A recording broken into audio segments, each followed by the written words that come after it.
Thank you for joining us today for another intriguing conversation on all about PR. I'm your host Tarunjit Ratan, and today's session is brought to you by a special arrangement with PR POI, Public Relations Professionals of India, a fab group of professionals that is dedicated to upskilling the PR community. Remember those years when PR and startup was a new romance and had all eyes on them? As the market was just maturing, along came the plot twist 2020. This tested the resolve, confidence, and reputation of startups and the PR teams in every way. And as they raced to keep up with several twists and turns of the storyline, and just as they pivoted, the rules changed. But how have they changed? And what works, what doesn't work, especially in India? We take a deep dive into the startup PR with a veteran of the vertical, Kunal Kishore, founder of Value360 Communications, in this podcast. Way back in December 2013, when we did our first PR POI session in Delhi at Chabar, Kunal was one of our first panelists who jumped in to support the initiative to contribute towards a positive community in the industry. Now, if that doesn't say entrepreneurial mindset, nothing does.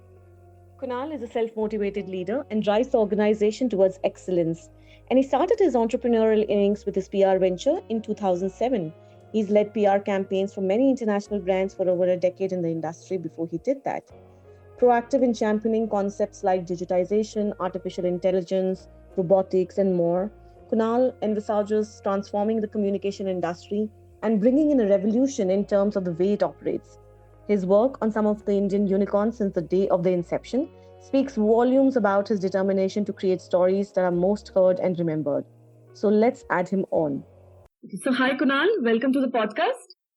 Hi Tarunjit, pleasure to be here. We're very excited to have you here today and share your learnings on startup PR. But before we get started, I want to understand from you why you got into PR. Actually, when I was fresh out of school, I would say, I was aspiring to be an engineer. And like anybody coming in from small town in Jharkhand, I pursued my dream of trying to get into IIT. I did try for 2 years, took a break from studies to try for IIT. And while I was doing that, I got to know about mass communication. It was very early during those days when mass communication was offered in a bachelor degree. And in Delhi, one of the university had just introduced the bachelor degree. So that was the time when I actually went in for mass communication with the dream of becoming a filmmaker. And when I was completing my course, there was a time when I had to actually make a choice between my dream to getting the work and earning the salary, because there was a time in the family where I had to start earning immediately after college. So immediately after college, I was able to join a call center because I needed some money immediately because of a certain financial situation at home. But after that, I got the first opportunity in PR. So I was open for any opportunity within the mass communication, advertising, PR. But I got the PR opportunity as the first opportunity within the mass communication. So I took that. I wanted to get out of the call center and BPO job immediately. Within a couple of months, I was out of the call center job and I picked up a job in a public relation agency, which was a boutique agency. It was headquartered in Bangalore, and I was the first employee in Delhi office of theirs. So Wow. that is how I started my PR journey. So tell me something, what was your first job like? It must have been interesting coming from the world of science and communication. You made that journey. What was it like in your first PR job? It's funny when I remember, because once my senior called me from Bangalore and she said that I was handling a client called HTMT, which is a tech company. And HTMT's CEO was coming to Delhi and they said that we have to organize an interview for the CEO, the newspaper or magazine. And this was totally new. There was no senior for me. There was nobody told me the process, how to go about it. And I started to shiver because I thought, why will somebody, if I was aware that Shah Rukh Khan get interviewed, I was aware that a sports personality get fresh like a young 21-year-old. I was almost like in tears. I thought I'll lose my job. And then I called one of my immediate boss, Vidya, who I remember now, she was in Bangalore office, and I told her, how do I go about it? And she told me that I thought you coming from mass communication, you'll understand PR. And I said, honestly, what we were told in PR is that we are a connect between external and internal communication. I never knew the process, and I had not done internship also in PR. So she explained me the process. Somehow I was able to get two interviews for the person. But that entire process was very, very scary for me. The first journey or the first interview that I went out to set up was very, very scary. And I can't ever forget that particular memory, because I remember getting that call and that entire day, how I was tensed about it. From now, it's like I love what I do. I think I was meant to be somebody in the Absolutely. PR. This just goes to show that there is nothing wrong in asking for help. I think that's one of the bravest things that one can do. And the fact that somebody at the starting of anybody's journey is kind enough to teach somebody, yeah, that's how Yeah. it gives one the confidence that maybe I should continue. Because the first couple of months in any PR job can be quite nerve wracking. Correct. I totally agree. As in initial days, I think sometimes we are also making mistake when you are young and when you are fresh into an industry, because you do not know who to call, where to call, and initial days, I'm Tarunjit, you'll remember that when we were like early 20s, when there was hardly people using internet, you have to go to media houses to actually meet these journalists to actually Right. pitch for it. Now, getting their time, sometimes meeting wrong journalists, sometimes facing their anger because they would feel that you've not done your research. I don't do this kind of a story. Right now, it's just a Twitter mention, but at that point of time, it used to be sometimes a entire mouthful of conversation that you're having with that journalist. So it can be difficult for a PR professional in the beginning of their career, and I do agree when I look back that it was for me too. And I agree completely with you that asking help is first thing that you should do if you don't know things. And also, if you know things, giving that help to your subordinate is the best thing that you could possibly contribute back to your system that you've learned from the system that you've learned. Absolutely. And I remember the first 10, 15, 20 years back, the way PR used to function was very different from what it is today. And I think one of these days we should all get together and write a book on it. Yeah. That'll be a fun read. Be a fun read, and I think people can actually, some of the millennials will actually laugh about it to understand that facts used to be such an important tool at one point of time. And as in today, we are talking about emails. If you don't fax your press releases, the possibility of that press release being covered in a newspaper was zero. So all that, and today, I think if anybody would have seen fax machine in offices also. Absolutely. I think it was an art at that point of time to know how to use a fax machine, right? So let's get to startup PR. 20 years back, I think startup was not a very buzzing word or trending word like it is today. In the last 10 years, it has really come up into a very interesting industry on its own. How you get interested in startup PR? So I'll tell you, Value360 is my second venture. I started off in the PR space very early in 2003. It started with a company called Precision PR. We were four founders. We started off, so fresh out of college, two of my juniors came and joined me, and we started like any boutique firm. We started work with individuals. When I say individuals, most of them were entrepreneurs. Sometimes they were restaurateurs. At one point of time, if you remember 2003, there was a plurge of new restaurants, and Right. mostly in entrepreneurship was about opening a restaurant or even setting up a fashion brand. So we actually started to work with a lot of restaurateurs. So when we were working with these restaurateurs, there was a part of lifestyle bit onto the business, and then there was a part of business side of it also. So we, from the beginning of 2003 itself, when we were working, we were largely working with entrepreneurs. They might not be the traditional startup, which are tech startup, but they were like a startup only, where an entrepreneur is trying to build a business from scratch. So that experience was there with us from the beginning of our journey. And in 2007, I started Value360 when we parted ways. Earlier partners parted ways, and two of us stayed, and Gaurav joined us in this journey, and we started Value360. When we started Value360, we had in the initial days we had actually attracted a lot of retail business, and if you remember, we had Reliance brands and Sabka Bazaar, and Right. brands had come in, which actually was part of the entire retail explosion that happened during that.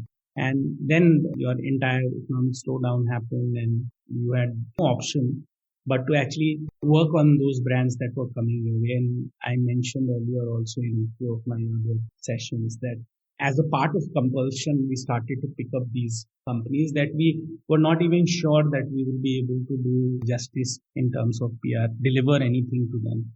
Right. And many of them went on to become unicorn, and we were part of their journey while they were becoming unicorn. In fact, we saw 4 unicorns getting created from a bootstrap till the entire unicorn journey while working with them as a partner. And that was our journey to startup. And I feel we were in the right place at the right time, because what happens is that you don't plan for such things. You do not go and plan that you will plan an agency where Right. you would have an experience of a sector which is not existing right now, and you will say that you will try and actually focus just on that. That was not the idea.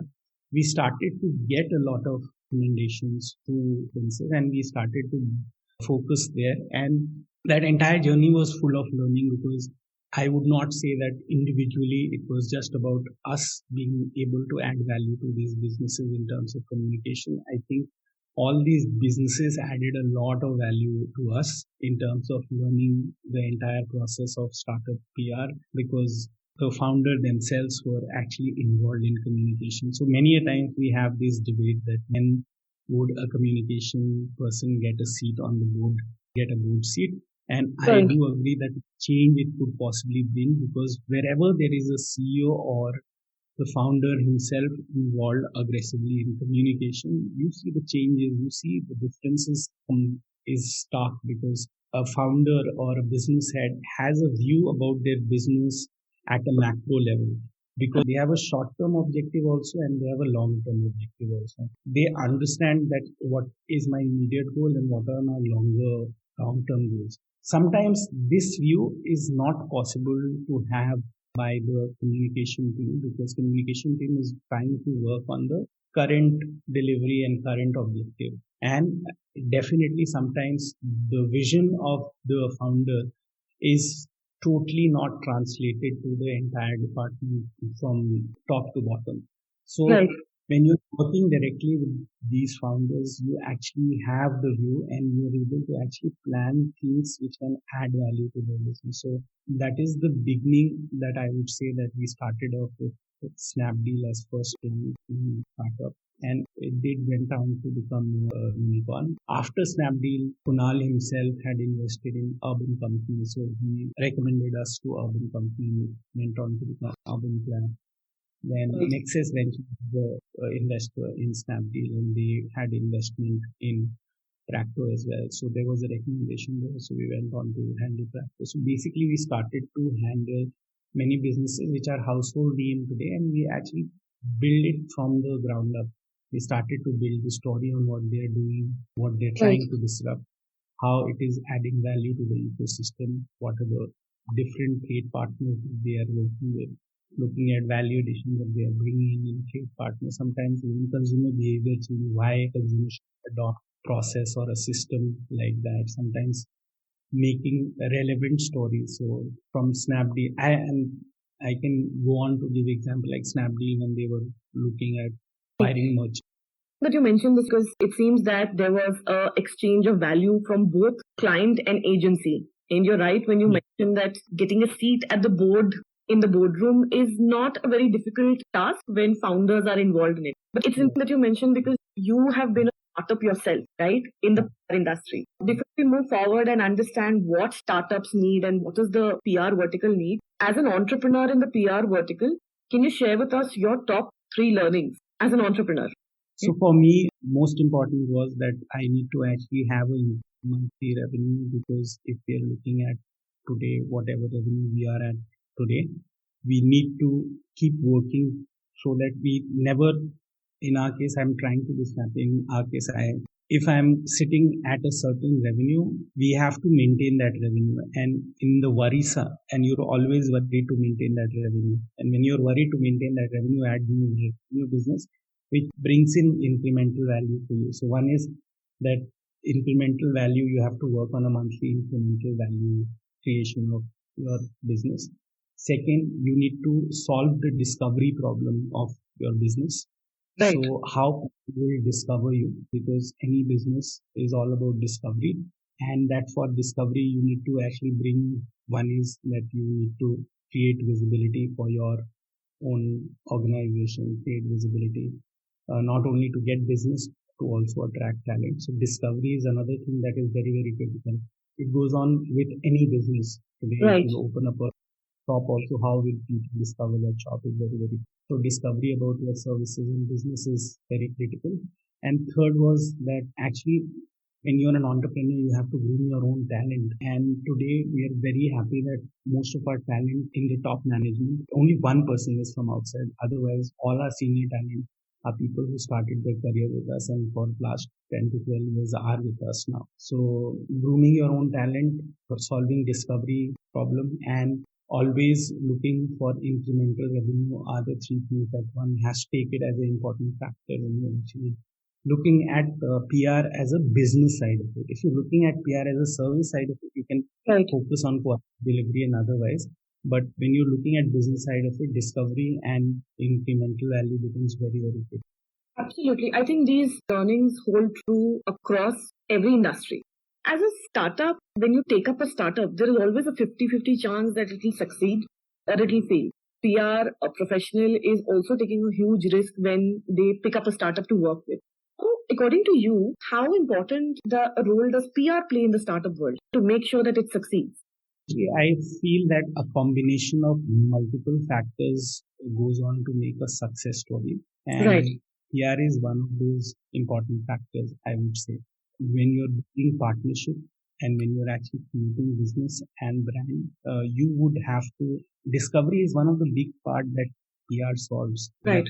And discovery is just not about how consumer discover the brand, how investors discover these ventures to invest on. Because I think in a startup world, investors are one of the very, very key stakeholder who help the businesses to actually build on with the capital that is required. And PR goes on to solve that discovery problem. Sometimes what happens is, and I keep telling this to everyone, that in startup, unlike other businesses, you can take time to try hands with your PR partner, but in startup, time is the essence. So every business or every category of business that the startup is in, time is an essence. So basically, it takes about 6 months to define which one will be a PTM and which one become a movie. It will Right. be just a matter of 6 months to define business will become house joy and which one will become urban clap. So, and this 6 months together with multiple factors, it defines the success of that brand. And PR plays a very, very important factor. So if that 6 months, if you're actually doing everything well, but your story is not getting out to the right stakeholders, then in that case, you're missing the bus. Somebody else is taking that opportunity, trying to highlight their achievement more than your achievement. So I strongly feel that PR becomes a very, very important element in startup ecosystem. Absolutely. So tell me, last year has been pretty much a disruptor in the entire startup industry as well. And I think now with everybody's trying to get back to normal, the entire period or that a PR professional would ideally get, like you mentioned, 6 months or 8 months, has that been shortened? Has the ask from a startup founder become different? Are you now expected to have a quicker turnaround time on startup? Actually, today, when I was talking to you earlier also, today when the businesses are coming post-pandemic, we do Right. not have time to stabilize. They are looking, they're coming and they wanting to have a greater speed and greater turnaround time. And rightly so, because they've lost the ground on at least 8 to 9 months of ground. And today they need to catch up on that. So Right. they are definitely looking in more aggressive approach. They're looking at quicker response, and they're looking at partner which can deliver from day one, not somebody who would come, take time, learn during the process of servicing, and then start to deliver. So yes, currently a lot of work that is coming our way also from a startup standpoint. They're all in the middle of sometimes raising the fund, or they've just raised the fund and they're looking at scaling up. So currently, most of the businesses right now are at a speed where they either want to cover up the lost ground or they want to actually start the process that they had delayed for quite some time due to pandemics. That is a reality right now. That turnaround time is actually shortened now. Absolutely. So, have the golden rules for startup PR changed? If they have, what are your golden rules you will follow for 2021? Actually, in 2021, what I have told the team is that we need to actually be open to a lot of direct to consumer brands are getting created in startup world. There are a lot of Right. brands which are actually now looking at just not establishing stakeholder engagement with the investors, but also to use PR as a platform to actually start having direct consumer connect.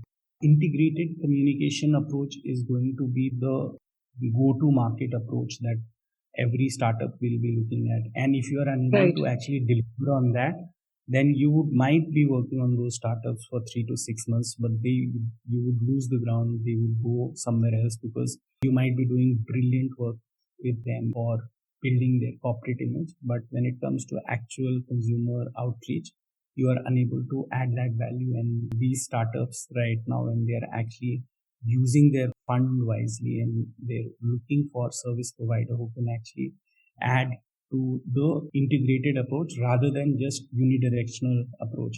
So that entire approach of building corporate visibility or a corporate PR around a brand will not be suffice for you. You have to actually start looking at every other piece. You have to start looking at digital outreach, influence marketing. You have to start doing all of those for at least the consumer facing brand. If you're looking at Right. a B2B business, I'm sure they'll continue to focus on stakeholder engagement at different levels. But like I said, that during those engagement also, they would not be limited just to drive communication with the corporate world or their trade partners. They'll also be looking at policy level engagement because some of them are disrupting the entire sector. And if they're disrupting the sector, they need government to actually understand that there is a policy change that is required in that sector. They will be the partner enable that. Absolutely. So, tell me, beyond just knowing media and other integrated marketing communication skills, what would you advise communication professionals to look at learning or upskilling, which goes beyond PR? When you work in the system, is there something beyond PR that you need to know?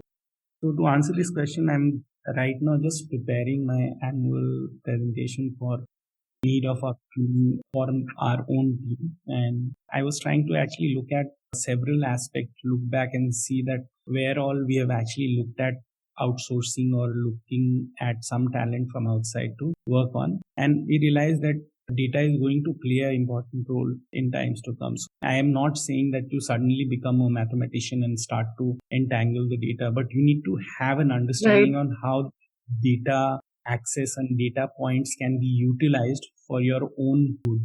You need to have an understanding now in terms of brand measurement and understanding how the brand is faring right now in a market which is right now getting pulled for different reasons that we have not even thought of, like Mintra getting pulled for their logo is something that was unheard of, that is not somebody would have actually imagined. So analytics, you need to be on the top of data. You need to understand whether currently with this, how positive Mintra is becoming or a negative, what is the kind of sentiment that the brand is drawing, and how do you need to as a partner respond to it, all that. So basically, one is that you have to have a data understanding completely. Second is you need to have sensitivity around different subjects today, because Right. I'm not saying don't be bold. There are brands which have done bold work and have been appreciated, like Nike has done from time to time. I'm saying that being bold and being naive is a thin line. In a country where we are so volatile, we're living in a volatile environment, anything that can be taken and construed in any different way takes away your energy for that time frame, and that energy can be utilized in other better use. So I would say that if you are in a business where you would want to actually do things, be sensitive about things that you would not disturb or you would not upset any religious sentiment or get some ire from a political ideology. I'm not saying that go safe, but I would say that use your energy rightly when you are actually working on your communication approach, building anything. So, in terms of as a professional, also, I would say all of us, we have to be sensitive about it, because many a times a lot of young guys are handling content curation for the digital handles of the brands. And Right. if they are sensitive about what content is getting created, how it will impact, their content can be very, very creative. It can have a lot of virality, but it can just backfire for a brand. And if it does backfire for a brand, it impacts the entire relationship that the agency, and it goes on to remind me of one case that happened during the unfortunate incident of Sushant Singh Rajput's demise. A young executive wanting to actually do good only for a brand ended up having an entire internet debate over it. Is something that we all should be mindful of. That sensitivity is very, very critical in today's time. So understanding of the new tool, sensitivity around the environment and the ecosystem, because a brand building is a slow process, but destroying a brand can take just one day. Absolutely. And third is maturity in understanding crisis, because in a startup world, I feel they are all crisis prone. And the reason they are crisis prone is because some of them are disrupting a existing ecosystem. And when they are disrupting existing ecosystem, they are sometimes not legitimate business, sometimes they are not regulated business, sometimes they are disrupting and disturbing some of the existing, like even today Uber can't enter Goa because Right. the taxi community, they feel that Uber will take away, or Ola will take away the possible livelihood from them.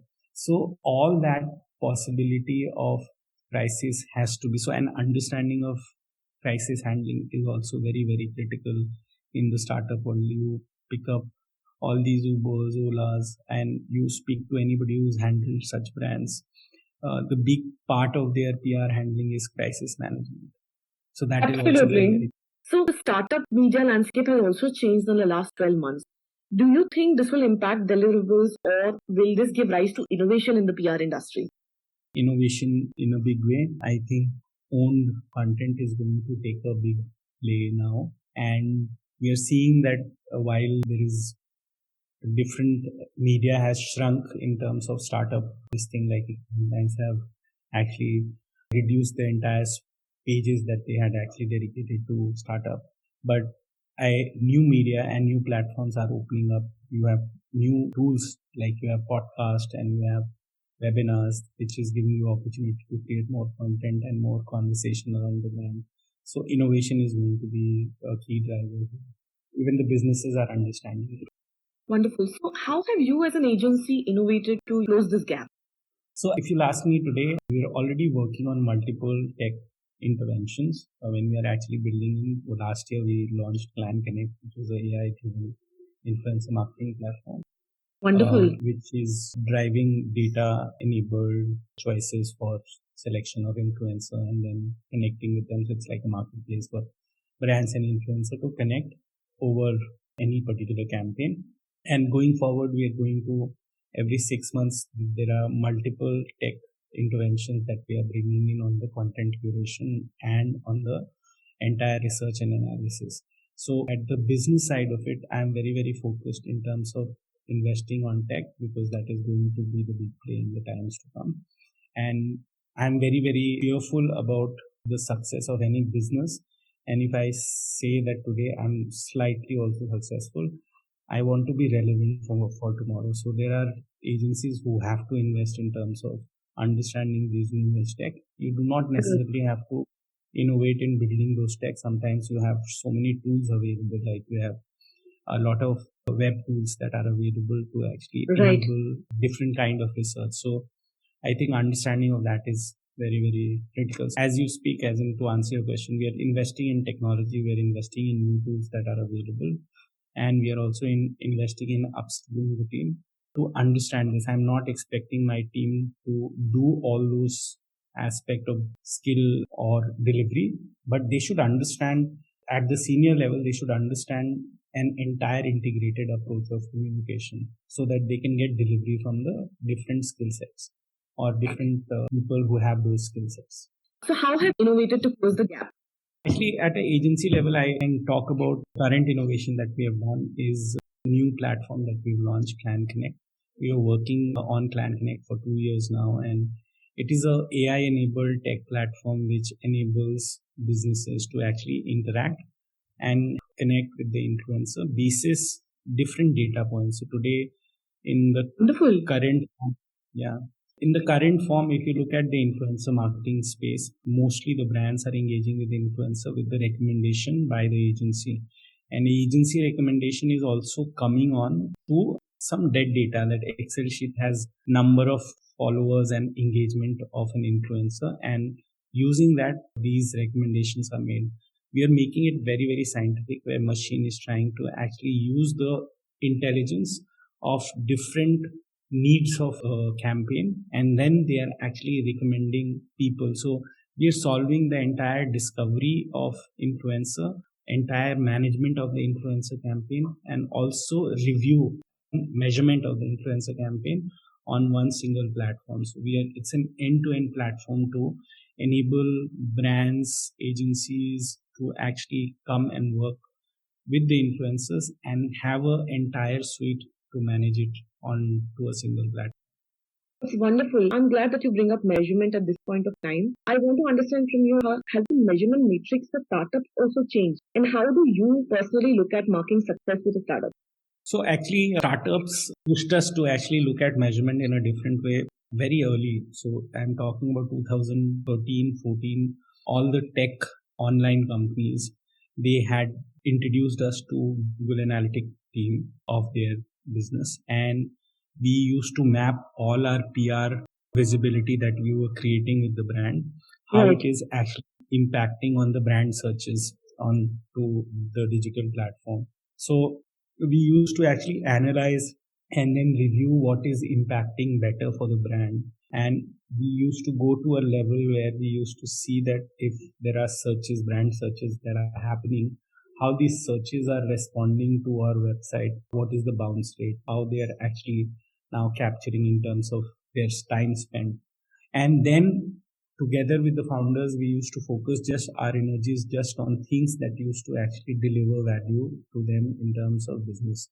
So measurement was pushed by the startup founders in a big way because all these guys are engineers and they understand numbers. And when they understand numbers, they would push everything that you're doing to actually enable and see how it is impacting to their business side of it. So we are very much in sync with the fact that measurement is just not about what add value equivalent you are creating for Right. the brand, but it is about the impact, is about assessment. Also, the other thing that is very, very critical is that when you are actually doing a session and when you have a brief, initial brief, what are the key messages that you want to deliver and how you deliver those key messages in the right set of platform is also an analysis that we do. And share of voice is definitely an important element in the startup world because they are working to build a category leadership. Every startup is working to build a category leadership. Nobody wants to become a second or a third Right. category player. Yes.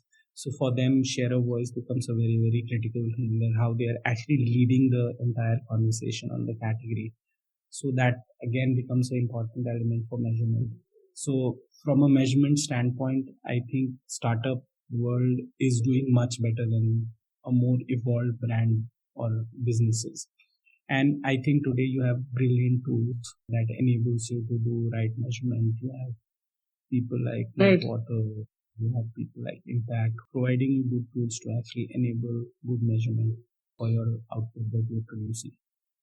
Absolutely. I love it when PR professionals actually get a chance to develop a relationship with a startup and they push each other to grow. And I believe it's a startup world that has actually helped the PR industry evolve to a different direction. But very often, agencies handling PR for startups say that funding is the first big announcement that you should go with. What is your take on it? I feel funding from a PR standpoint is overrated because of the funding announcement. Even if you don't do through PR, a lot of these media houses already have a tracker through MCA where they can actually leak your funding announcement. You get that visibility. I think what is very, very critical is that what do you do post your funding announcement? How do you build events? How do you create a constant conversation on the brand, and what are the pillars that you're working on? So post funding announcement is the big challenge that comes in, because funding is numbers, and numbers are interesting for all the startups as well as financial media.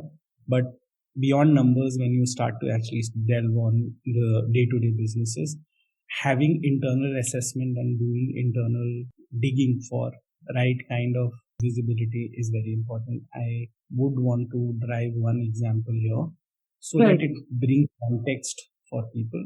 Like when Snapdeal was expanding from a deal site to becoming a marketplace, Snapdeal had pivoted twice. So it had pivoted from a deal site to e-commerce platform, which was in Thailand, and then they pivoted to a marketplace. When they were pivoting into a marketplace, they were acquiring a lot of merchants from across the region.